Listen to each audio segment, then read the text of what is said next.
Welcome to The Explainer.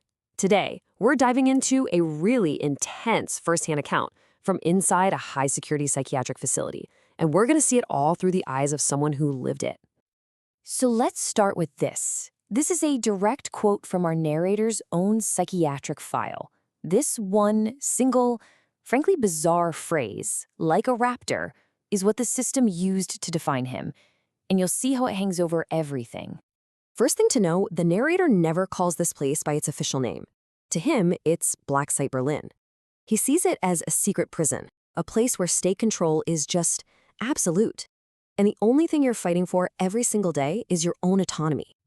Now, a central part of this battle revolves around a legal concept in Germany called betreuung, which basically means legal guardianship. Officially, it's supposed to help people who can't manage their own affairs. That's the on-paper version. But that is not how our narrator experienced it. Not at all. From his perspective, this system isn't a safety net. It's a weapon, a tool used by what he calls the deep state to legally hijack your life.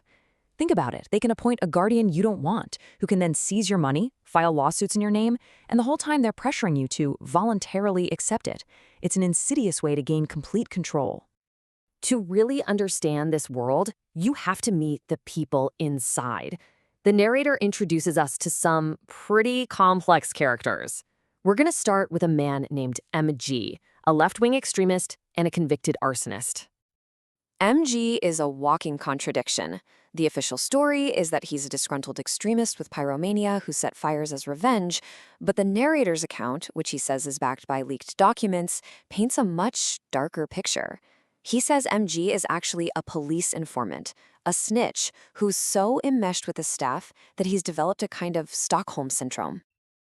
And when you look at the timeline, the narrator's argument really comes into focus. You see a politician calling for raids, then raids happen. Then MG gets arrested and suddenly offers to inform on that very scene. Soon after, an official state security report comes out using language straight from his testimony. It suggests MG wasn't just some criminal, he was an instrument of the state. All right, so if the arsonist informant was a lot to take in, let's meet the next person the narrator befriends. This is an individual known in the press as the Werewolf of Berlin. And yeah, that's not a metaphor. He is a literal triple murderer. He killed 3 people. So you have to ask, how do you become friends with someone like that? Well, the narrator doesn't see a monster. He sees a fellow movie lover, a cynist. He describes this incredibly tragic life, starting with psychiatric problems at just 5 years old, a life that led to psychotic breaks, blackouts, and murders he doesn't even remember committing. The narrator sees him as a person who is completely and utterly failed by the system. When the other patients warn him, hey man, maybe don't hang out with the triple murderer, this is his response. It tells you everything about his mindset. In an environment this extreme, fear is a luxury. It's a liability you just can't afford if you're trying to survive. So we've met the people around him, but now the story shifts to his own direct experiences with the system's control over his mind and, well, his body. This part is just wild. He becomes absolutely convinced that the instant coffee they give him at the facility is being secretly laced with sedatives. But he knows no one will believe him if he just says it, so he decides he's going to run an experiment to prove it. And what's so striking is his method. He's not emotional, he's not angry, he approaches this with a cold, scientific detachment. He forms his hypothesis, he chooses a control subject, a friend who takes no other medication, and then he gives him the whole jar of coffee as a gift. He's basically using a friend as a human guinea pig. And the results, from his point of view, were immediate and conclusive. His friend, who was normally this active, sharp guy, just became a shell of himself.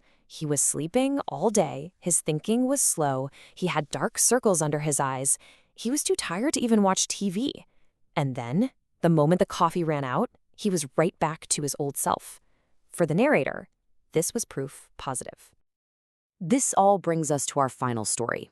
And it takes us full circle, right back to that bizarre quote from the very beginning, the one about the raptor.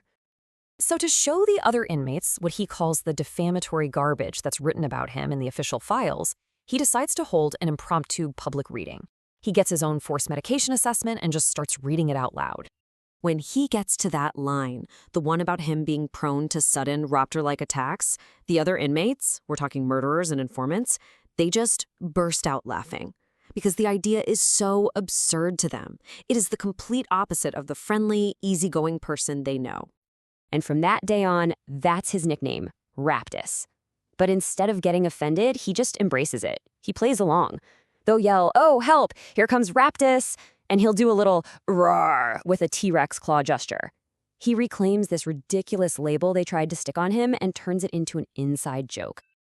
And really, that's the question this whole account leaves you with.